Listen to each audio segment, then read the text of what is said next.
Zach Scabio. Okay, Zach Scabio, welcome to Fisai Media. Yeah, thank you. I believe this is your first time here? Yes, it's my first time.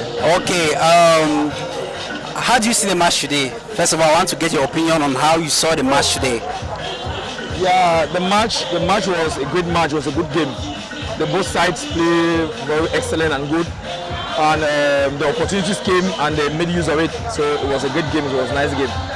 Okay, considering the fact that it's been long you actually won Liverpool at Old Trafford, do you really see this as a positive for Amorim? Like he's just getting into the door and it has not really been a good first weeks for him. So do you really see this as a stepping stone for the future? Yes, I will first of all start by saying Amorim is a very good coach.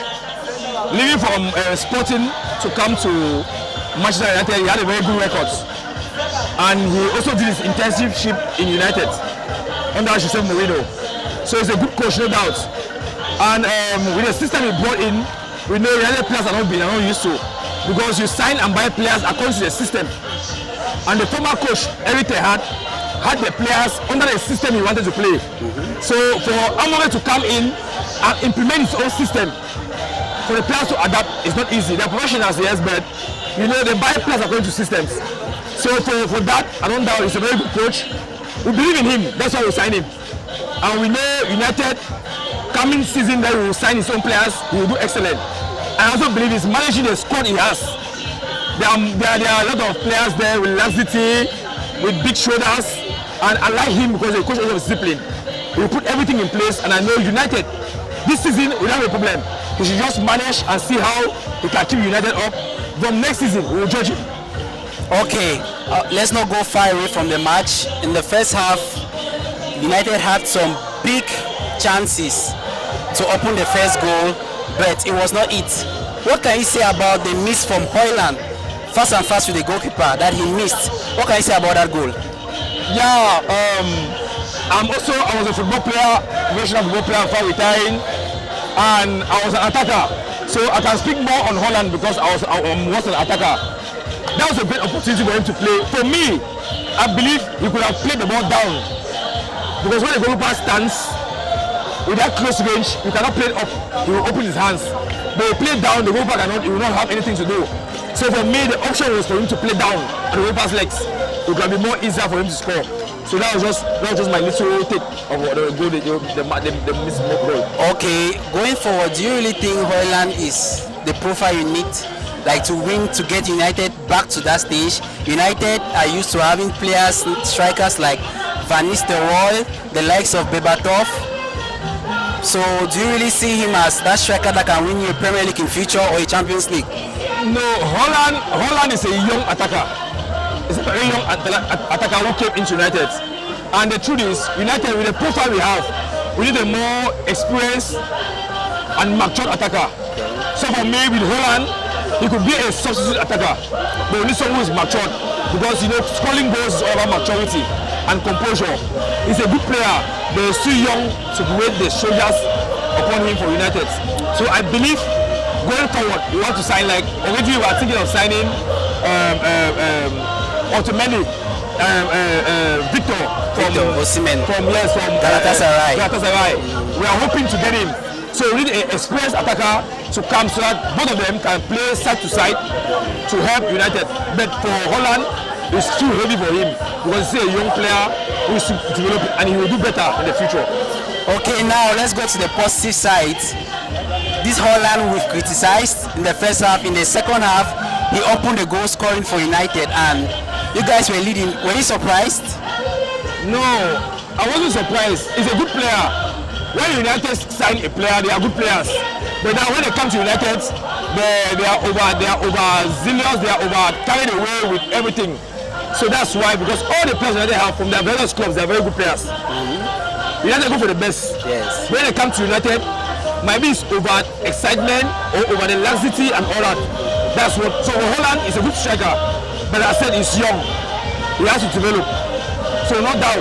But as I said from the beginning, United is a good team with a good coach, and I believe they will do better. They will do better. after United opened after United scored, it didn't even make it made less than 5 minutes, and Liverpool equalized. What can you say about that? Yeah, for that is lack of concentration. That's lack of concentration. You know, when you score a goal, the opponent has to come for you, so you have to keep your concentration high for it.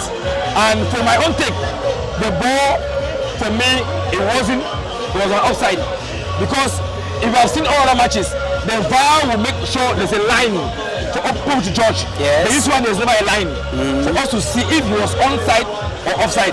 Because for his legs was onside, but his head and shoulder were offside because he's tilted a little bit. So for me, it wasn't a goal. But all the same, the match has to continue. But do you think Zili could do much better in that position? Yes. That's what I come to. Zili do much better because Gakpo will never shoot with the left because he's a writer, so the left is weaker. So you cannot see with the left and you go all. You have to know that you will bring it to the right. Considering the fact that the both of them are playing from the same national team, like I believe that Zili is the best person to know how Gakpo's playing style. Of course. So for me, I just know he was carried away. He was just carried away, but an experienced defender who keeps his cool, you know, Gakpo can never shoot the left and he will go powerful. So he will go and stand because you know he bring it to the right. So that, you know, mistakes are part of the things that will bring goals. So it was just a mistake for the goals to come. After Man United, your team went ahead, Liverpool equalized, and later on got a penalty. Do you think that defending for the penalty, the handball from Delete, was he not supposed to be aware that he's in the box and the position where his hand is not actually the appropriate way his hand is supposed to be? No, for my take and my judgment, the penalty wasn't a penalty, because even with the rules of Premier League of fouls, like example yesterday, the ball that hit the match between Newcastle and Tottenham, a ball hit King, the midfielder's hand, and it was stopped and he gave a pass for the attacker to score. Okay. And when they asked the referee said the hand was in a position without him knowing. Same thing with Zili. Zili's hand was in a position without him controlling it. So for me, it's not a penalty. It has happened in the Premier League. This is not the first time.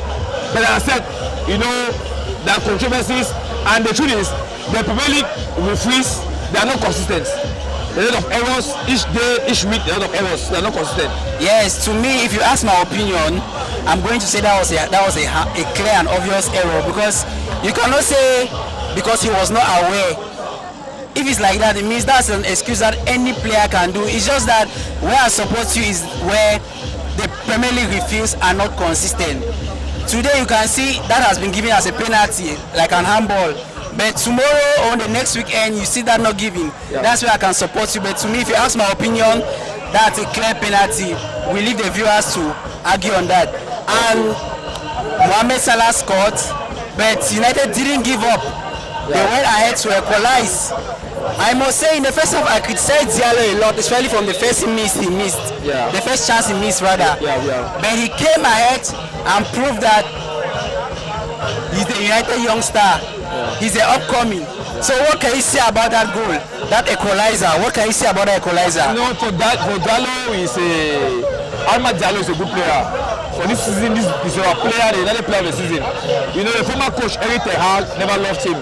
I don't know the reason why, but I'm telling you, he has proven under Amorim that he's a very good player. What a player! He's a good player, and he's a United player of the season. Yes. I just pray he doesn't have an injury and he keep his form, and we believe in him. He always deliver for United. United equalized.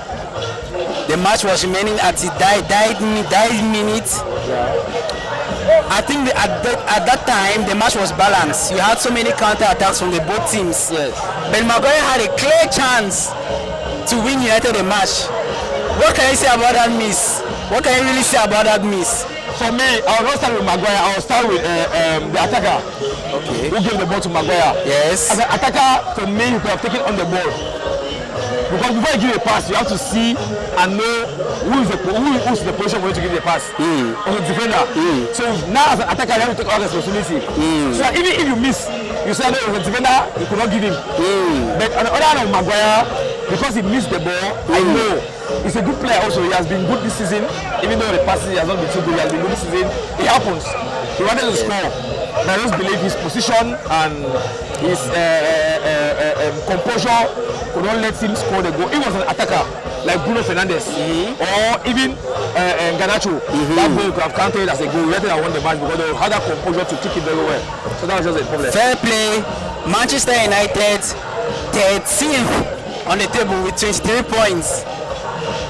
More than 13 points off top 4 and about 23 points to Liverpool to the top. Yeah. So what are the because I believe coming to this season you had objective. So see yourself 13 on the table. What are the objectives? Do you still have plans of going higher than this? Yes. I know. United is a great club. We have been great. It's a club who has the highest history of trophies, of great players. I know this season has not been good, and we are 13 right now. We are going to the second half of the season. We are 13. Yes. I just believe with Amorim we will push forward. With the players, they have to be determined. I know yes, the Premier League for us to become a champion is far-fetched, but we have to just fight it so that we can come out even within the first 7. So either we play in Champions League or we play in Europa. But I know next season, for now, I cannot judge Amorim. I'll only judge Amorim from next season when he has been given the finances to sign and buy the players he will need. And I believe United will do great and better. I still believe in him this season. I know there will be a turnaround. We still have almost about 16 games to go, 16 or 15 games to go, and it's a long time for anything to happen. I know we will bounce back. I know United will be in the top 7 this season. And I just pray that we'll be there so that we can achieve our dreams and forge and think better for the next season, because you know when you're also in a good position, when you end a season in a good position, yes, attract good players to come to your club. So I just pray and wish for that, and I know we'll do it. Yeah, I wish United all the best. But before we end this reaction, I would like to let everyone know that your club United is 7 points off relegation, Ipswich, and at 13 points behind 4th position Chelsea. Well done. Next time.